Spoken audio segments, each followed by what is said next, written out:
don't actually read their question.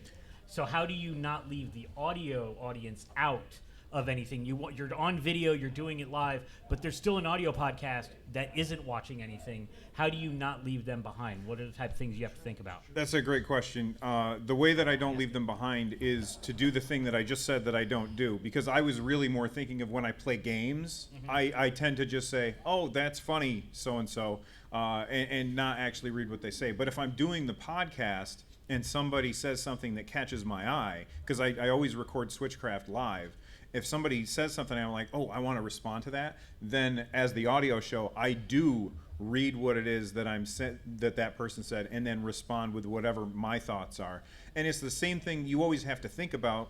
You don't want to leave the people who are just listening behind. And that's a phrase that I have got to get out of my vocabulary, just listening, because I feel like that's almost insulting to the people who are, only using headphones and not actually watching as well. But the thing that I do is if I'm talking about something that is on the screen, I describe what it is that I'm seeing to the listener as well, which might be redundant for the video people. But the video people, they show up no matter what. Like, those are the super fans that love your show no matter what. And they're the people who come for the live shows and stuff like that. So they don't care if I'm describing this. Oh, look, there's a thing on this screen, blah, blah, blah. It just makes more sense to make sure that you're describing it for the people who listen. And for my show, way more people listen than come to the live shows or watch the videos after the fact. I'd like to piggyback on that too, if I may. Yes, please. Okay, so with both of our podcasts, there's one that we don't edit and then one that I do edit. And so I know a lot of times the one where we typically don't really go back and edit things that maybe people who are listening might not see or know what it is. Try to be super mindful to help describe the visuals, like you said, but also kind of put it into like a live show mentality when responding to chat. A lot of times I do listen to a lot of podcasts that are live shows, and there is audience members who will sometimes yell something that the mic didn't really pick up, and the people on stage respond to it. So in a way, I kind of adapted that with chat. If I see something in chat I want to respond to, like, I'll try to incorporate it into what I'm saying, so it doesn't seem like it came out of nowhere, or repeat it and respond and everything as if like they were in the room in a conversation, but like just making sure you're mindful to repeat what it is that they said.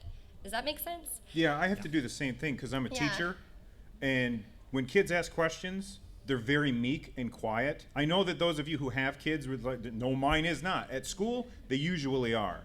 And so when they ask a question, I always have to repeat it because the kids on the other side of the room, they didn't hear anything that the other kid said. So that's something that I think that's a thing that happens in all live performance kind of things. It's like incorporating the question into your statement. Right. Turn that question around. Yeah, turn it around to make it make sense with what you're talking about, and so it's not just out of nowhere. And another way to approach that also is because I'll just read the question and stuff, but never, ever, ever underestimate the power of reading someone's name on television. Or radio or whatever, because when they hear their name said by the guy on the TV, they feel special. And so I always be like, so-and-so said blah, blah, blah, blah, blah. I don't try to rephrase what they're asking because it's really their conversation as well. Yeah, one issue with that, though, some people don't want their usernames always said. Some people do like to keep a little privacy, so like I always go back and forth with that. Sometimes it just depends on the people. Yeah, I always announce at the beginning of my show, if you type in chat, I'll read the intelligent comments, which it's Twitch, so it's not every comment that gets read. And I try to read the intelligent comments, but I love the way you phrase that at the top of the show, by the way. It's great. Just quickly to answer the question as well, with OLR and our transition over to Twitch and the fact that sometimes video elements come into play, I think you guys have said a lot of the good stuff is that you want to describe what's happening with the video content sometimes. Now, if I'm streaming a game personally, like I'm playing, Final Fantasy 14 or No Man's Sky or whatever I'm playing this week, I'll have a completely different approach. But I do find it's interesting because I still am in that habit of reading the chat comments that I'm about to respond to, even when I'm doing my own personal stream, when I probably don't have to do that. But Actually, that is important because a lot of people sometimes aren't there for the live stream, so they'll want to True. rewatch it, and the chat, depending... It only stays for 2 weeks. It only stays for 2 weeks, so if people want to watch old ones and they just see you talking to nothing, it really helps to actually repeat the comment. That's for true. your I stream. do have it. I do have a slow enough chat on my personal stream where I can kind of keep it on screen. That little, Yeah, a But lot of people... Streamlabs if widget, it, yeah. Yeah, if a lot it of people gets- have it on the actual screen. Yeah, got it. But I will say this too, is one thing I do remind myself with OLR is that we have at least 2 listeners that I know about, and probably more that I don't know about, but at least 2 listeners who are blind. And so I always keep that in the back of my mind. It's like one of those, like, make sure they can still participate with this program. And and those of you that do podcasts probably have somebody that maybe really could benefit from you thinking about that there's people out there that don't necessarily able to see things in the same way. So I kind of remember that and put that in the back of my head, and it's made it a lot easier. It's funny, I have listeners where it's opposite. They have some hearing problems and they need visuals and they read lips. So they'll like watch the stream because they can't listen to the podcast. And that's it. See, and that's interesting because I feel like I haven't really had to be in those shoes yet because I've come from the podcasting side. But that is one of those things I have to think about now that we're video. Absolutely. And there are some plugins that'll even do the text-to-speech Yeah. on the stream where it tries to figure out what you're saying. But and the puts it closed in. captioning live, Yeah, I've the seen my closed buddy Jeff captioning. use that. Yeah. Yeah, just in our podcast, it's a little different. We've got a lot of stuff going on, and it's Charles and I podcasting the show together. Okay, settle down. All right. So typically, what'll happen is because we've gotten to know each other's styles and whatnot, one person's keeping track of the chat, and we'll just say, hey, this person had a question, kind of going on exactly Must what you be guys nice. are saying, but with 2 people doing it. It makes it a little easier to stay on task and not get diverted. And we may hold questions for the end, but we always acknowledge the live, even for the audio podcast. And we talked a little bit about this earlier, in order to not only draw the audio listeners in to want to be part of the live audience, but also to acknowledge that there's value for the live audience to be there, right? So that's Yeah, it pretty must much be it. nice to have multiple people, right, Rob? But that can also lead to that if we're all going through this change over to Twitch, and some of my co-hosts are still like, oh, it's the camera, I'm gonna vamp for the camera, and that whole thing, and I get it, but I have to sometimes like level set us, like, don't forget, for the audio listeners, what are we doing, that type of thing. Yeah. We're all learning from that. So Yeah, so when your cat jumps up on the table, you can't just react. well, You've and got to say, I've got to do, when the cat jumps on the table, Mr. Smush, don't do that. Mr. Smush, stay away from the soundboard. Mr. Smush, what is he doing? I have to like describe everything I'm doing as I'm chasing the cat out of the room. yeah. So Gently, I would never pick up my cat and No, gently never. advise my cat to get out of the damn room. So we are going to open up for questions. We're about halfway through. I do kind of want to. One of the things I also want to do is talk about the last question I'm going to really ask, unless nobody else has questions. Is I want to talk about what type of little added value do you give the video listeners? Because we have 1 or 2 that we actually do, and since we pitch the panel, we get to talk about it too. But I want to see if there's any other kind of little things that you guys do just to kind of tweak it and make it, so the live audience actually feels like they get something. So what we do at VOG is, because I'm a software developer at my day job, and all the browser source plugins in OBS, they're just really web pages. So if you remember like Sports Center, I don't think they do it anymore, but like very recently they used to have on the left side, they would have all the headlines that they're going to be talking about, so you kind of know what's coming next. And as they go to the next topic, it animates up to the top and it's in the top left screen. So we actually have that, which is a kind of an interesting thing for us because it's one added thing we have to prepare every week. Is we can't just make our show notes, then we have to make the headline stuff, and then we both have stream decks, and we have a little button that we press that then animates that up to the next thing. And then we also have a ticker at the bottom that and each show has a different set of RSS feeds. So I'll have Kotaku and Polygon and Gamma Sutra and GameIndustry.biz, and you'll have a lot of the same but you'll have stuff, Go Nintendo and Bimani style because where you came from, and kind of going across the bottom. But that's also where we hide all the subscription announcements, the follows, the bits, because we do not interrupt our audio podcast to thank someone for subscribing. We do it at the end, but they see that going across the bottom. And that just like, so they see their name on the podcast, on the video feed, we may not acknowledge it unless it's like a $20 bit donation. They're like, okay, we got to stop right now and acknowledge this.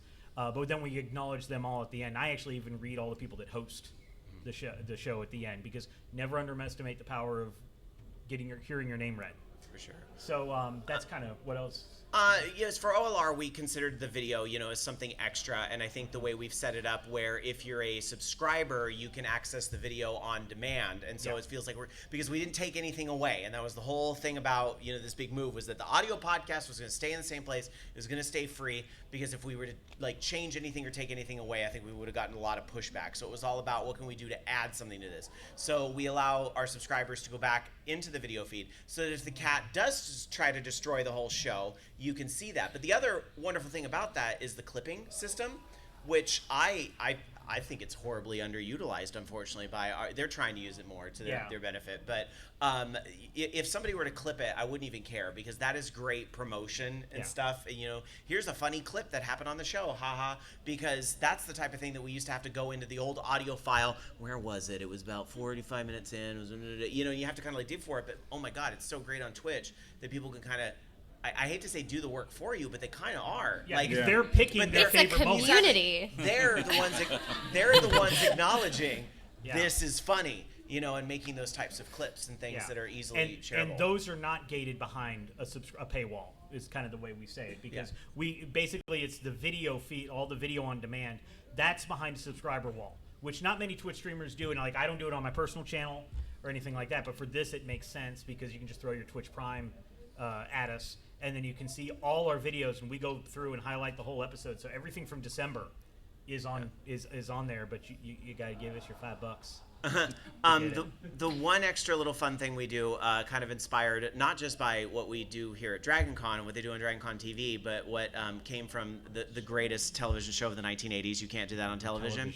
Where those little parody intros. You always see those in DragonCon TV, right? So before we start live on Twitch, we will have our little bumper, and we've been cooking them up every week. My voiceover guy Jason's been great about it, and it'll be things like, Neopet Cemetery will not be played on stream this week, so that we may bring you this special presentation. And it's just a fun, dumb thing that I love. I like this past one. It was Double Dragon Con. Yeah. And so it was Double Dragon guys over the Marriott carpet. Yeah. It's good. So with ours, it's a little different. We usually have 15 or 20 minutes ahead of when we start the podcast that we're interacting with the community and whatnot. And then really during the podcast, we're talking about news and information about the game that we're streaming, and Charles usually is playing the game, and so you can argue whether or not that's an added benefit to the video viewers, but he's playing the game. Oh damn! He's playing the game, so they're seeing the game in action, but it has nothing to do with the audio. The audio is really we're concentrating on the news and everything, and we try to acknowledge. We try to separate acknowledging the live viewers and their questions and whatnot. We really try to keep that separate. Doesn't always work. Heat of the moment stuff, and going, we just got a big donation, that kind of thing. Mm-hmm. But it's really more about what's going on screen rather than a separate special thing for them. Giveaways. Everyone loves free stuff. Yeah, that's true. We definitely utilize giveaways a lot on our D4 Dungeons and Dragons stream. We have long-term subscription goal giveaways, and then we also occasionally will have just like little freebie giveaways here and there every so often. For that particular stream, it's always Dungeons and Dragons related. And sometimes the products are related to some of our sponsors. And the way everyone gets a shot at entering if you're in chat and watching live, but if you're a subscriber, your name basically gets put in the hat twice. So you have like a higher chance of winning these like cute little free things if you subscribe and are there for the live show. If you're just listening, obviously you're not even in the running. You're just listening to who won. Do you use a plugin to facilitate that? Yeah. For you? Oh. Moo.bot. Sorry, that's my producer. Hello, producer. Yeah, so The unsung hero. She actually runs the D4 and is on chat a lot when we're playing when we can't always respond. I wanna do that on VOD. Can you talk to her? Yeah. It's really fun. But yeah, that's always, never underestimate the power of free stuff. Yeah. Yeah, that's a good idea. Because reading names and giving them free stuff, that's like double. I love Dragon Con digital media track because I can steal all these amazing ideas. I've given away like Taco Bell before. Like I'll just get like a $5 Taco Bell gift card, and I'm like, hey guys, it's Taco Tuesday. We're giving this away. Is Jamie gonna let us give away the taco stuff? Really, she'll come to terms with it. Yeah. So for me, I can't really top the giveaways thing. That's a really good one. But something that I end up doing is I have different scenes that I can switch to with my Stream Deck. And so I'll have like the talking head scene where I'm talking about whatever. And then I will go to, like, if I'm talking about a specific article, because Nintendo Switchcraft is a Nintendo news show. So I'm talking about whatever's going on with Nintendo that day. And a lot of times I will bring up the website that has the story of what I'm talking about, or if they're talking about some new trailer that came out for some game, I'll have that up. And so I have a different scene that I push that takes me and shrinks me down into a little tiny box and puts whatever it is that I'm looking at, kind of like what Bobby did, 300 years ago, over in Atlanta. Back when pterodactyls flew That's overhead. right. So, it just puts what I'm seeing on the screen, and I still describe what I'm seeing for the listener, but the people who are watching, they get to see all of that stuff. And I think that really helps. And then after the show, because I will record the show, and then after the show, I edit the show live. So I stay live, and I talk to the chat while I'm, cleaning up the audio or bringing the loudness into the right spots. And we just kind of have a conversation after the recording. Yeah, that's a really, really great point. Because sometimes when you're recording and like you're in the middle of like telling a story or talking about something, and there's people trying to interact with you, and you just can't in that moment.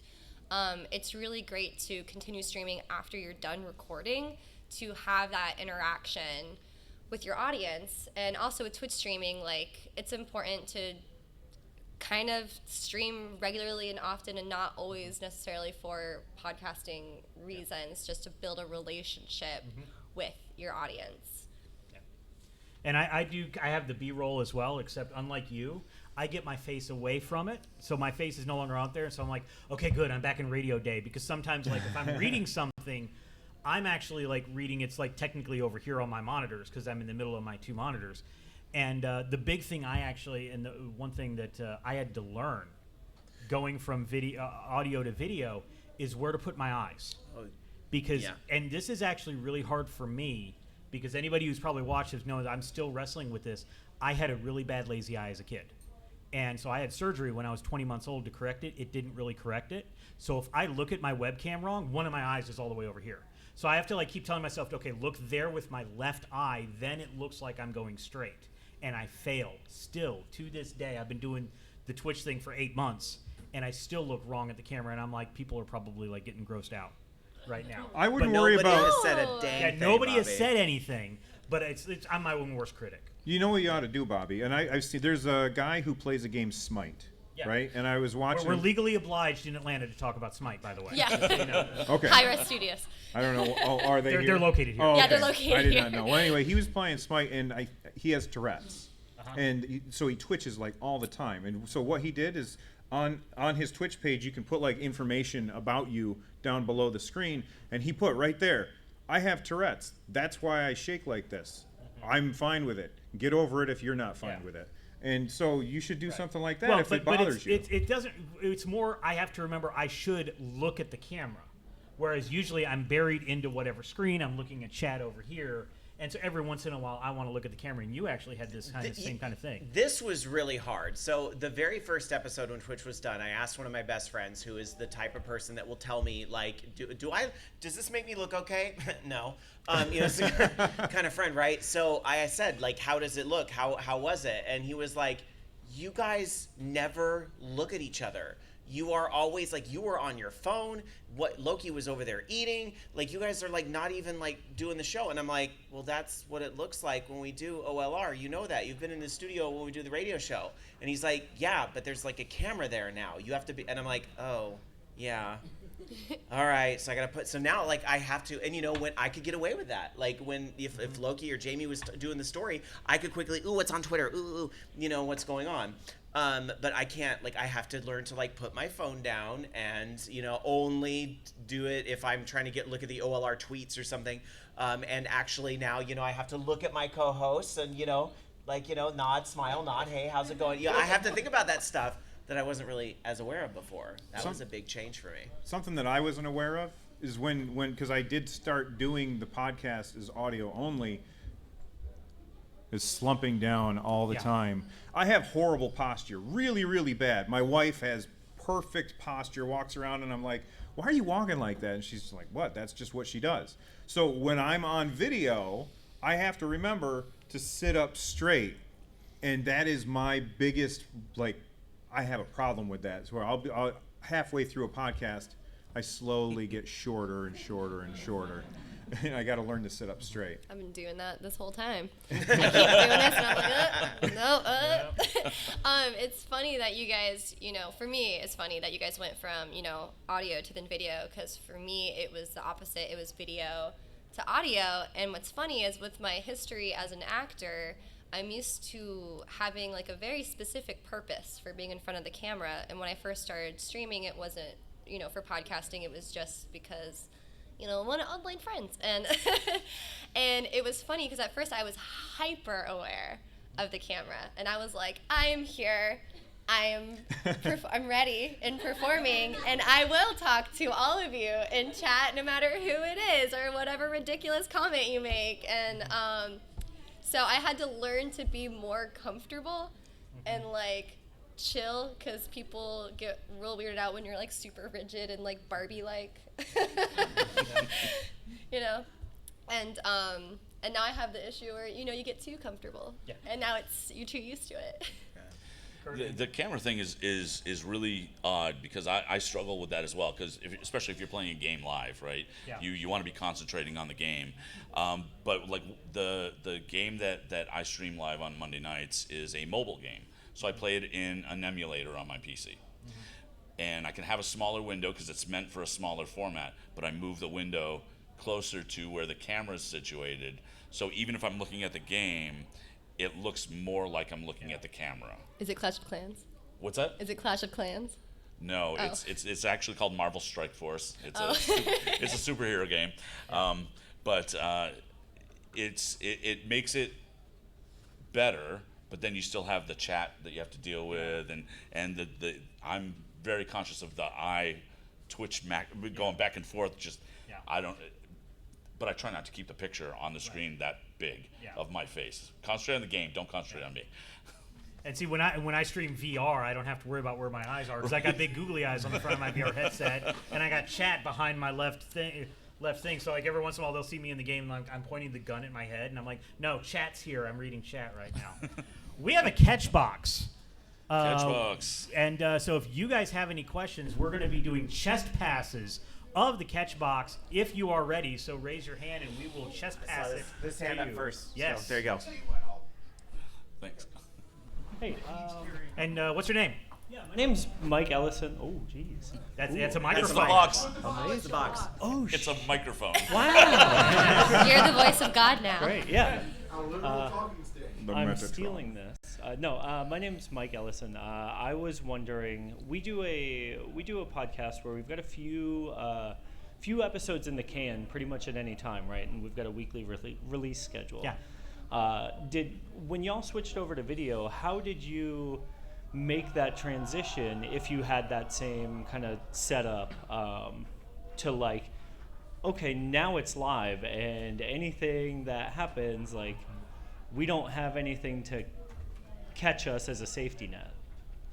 Well, for me, I've always been in the business of live, so we didn't have to quite make that same transition. But something to kind of keep in the back of your mind, that if you think the packaged content works better for you, something that we just did very recently was using Twitch's Premiere system to debut a video at a certain time. And so you can pre-package content, because since I knew I was going to be gone for 10 days because of Dragon Con and a pre-trip I took before that, I hate, like, I can kind of get away with missing one weekly episode, especially on a holiday weekend. I cannot miss two because that's too many, right? So what we did, we pre-taped one on a Thursday night and set it up on Twitch Premiere to debut this last Sunday. So, and it's great because it still caught all the chat comments. Like, Bobby was still there, and he said it kind of felt like a normal episode where people were still chatting along, and that'll give me something to go back and read to do for the next show and so forth. So you don't necessarily have to go to live if you don't want to. It's kind of what I'm telling you too. Yeah, we've done that before as well for D4. We've had times, because we meet and stream every Sunday at 7. And one hour before us, okay. And so you can watch them and then come over to us. well, Hers is longer than an hour.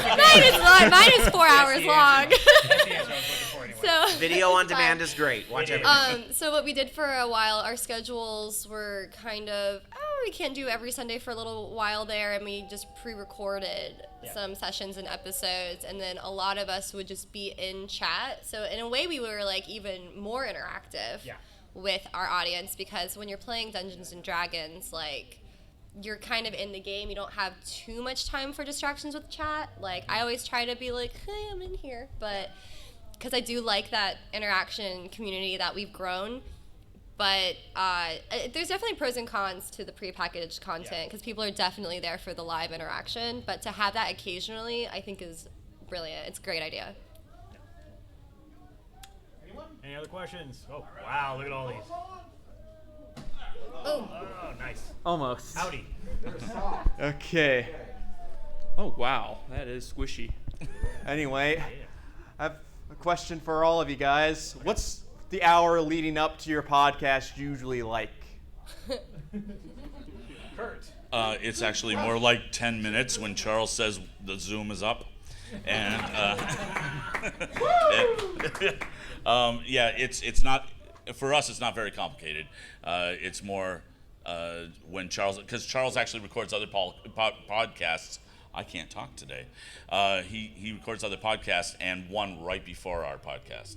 So we don't have the hour lead in, other than me in my own personal workstation making sure I've got everything set up so that it's not going to be a problem when we do connect. He streams it from his side of things. When I'm doing the live stream, it's not a podcast format, so it's just go, really. So, and we get all of our promotional materials out there like 5 minutes before.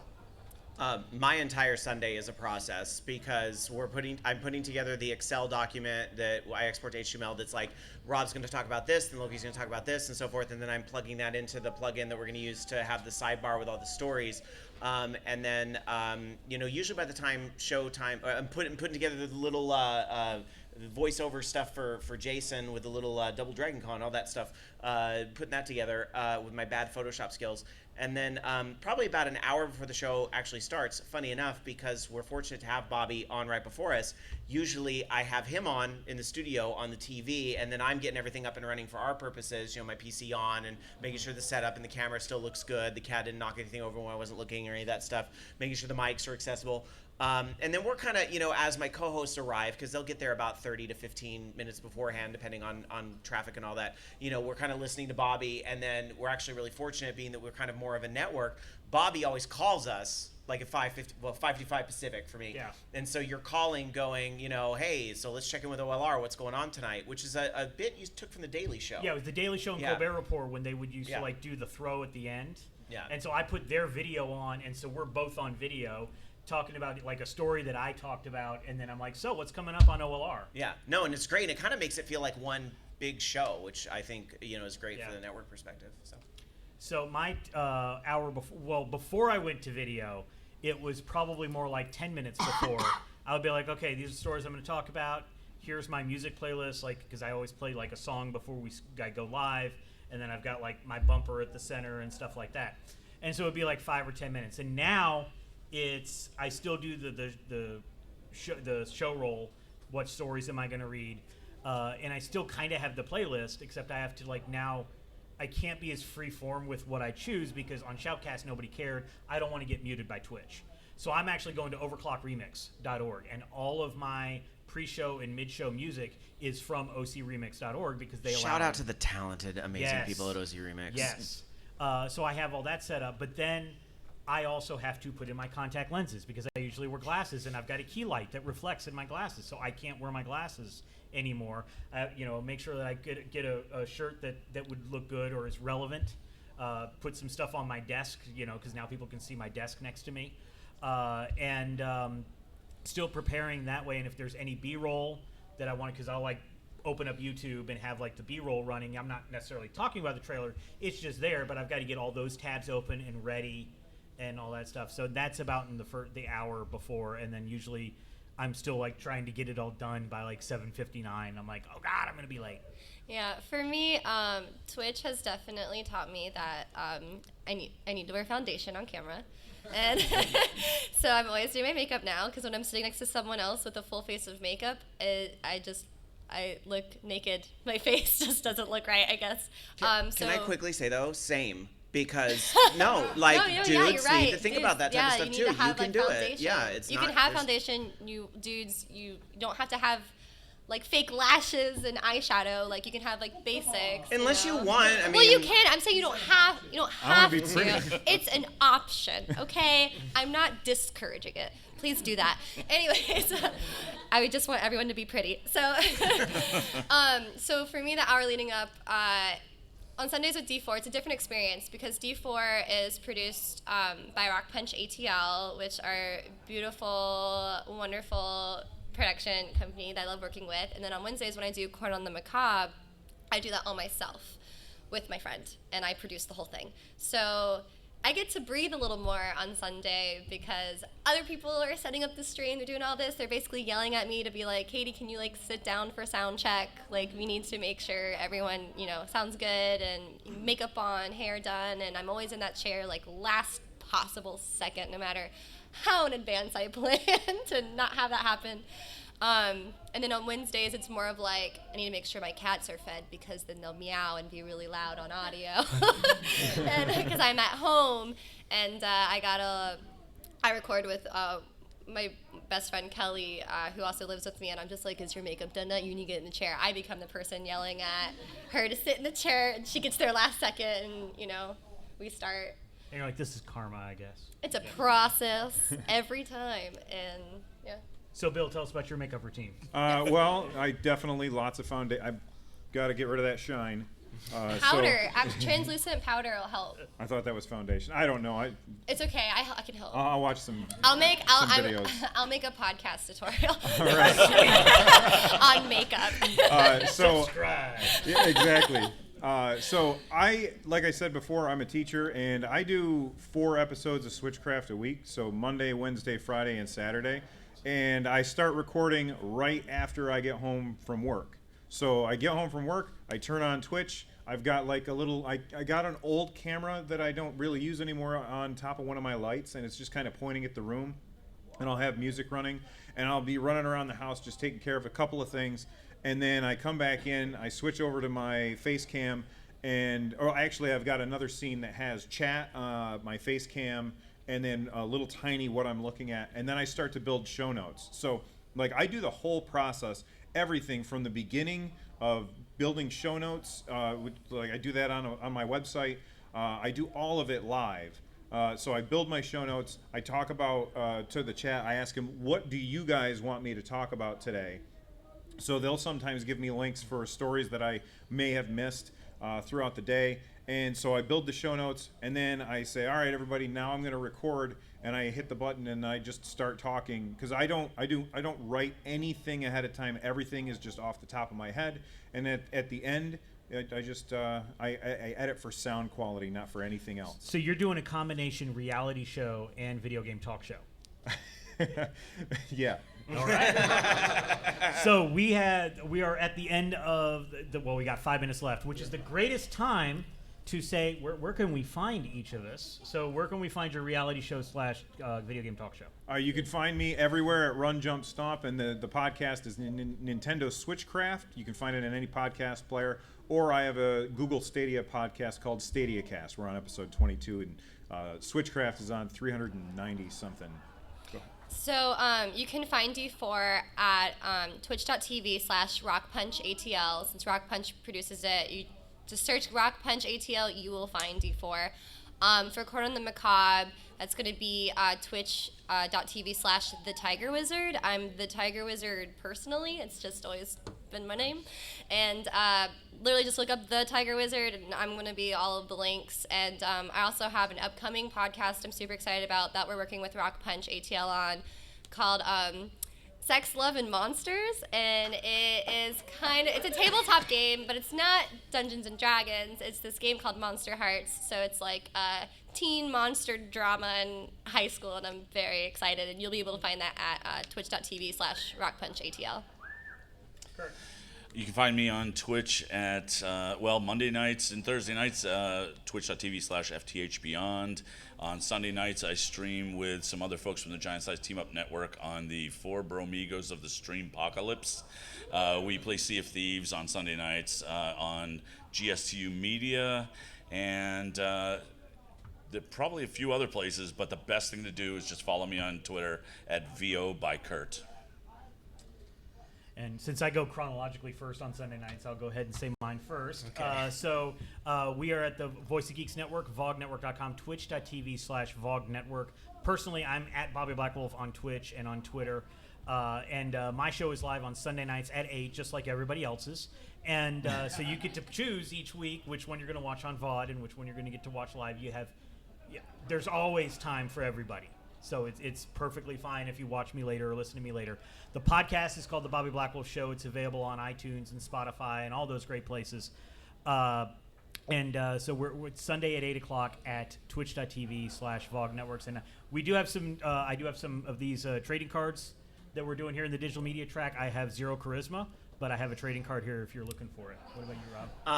All the same place for VOG Network. My main show is called Orange Lounge Radio, which is Sunday nights at 6 Pacific, 9 Eastern, over at Twitch TV/VOG Network. Honestly, I'm a huge Twitter person, so at Mr. Rob Roberts on Twitter, and then my personal channel on Twitch is just Rob Roberts, because I was able to get that on Twitch, but not on Twitter. A spam bot took it, Yep. So I'm Mr. Rob Roberts on Twitter.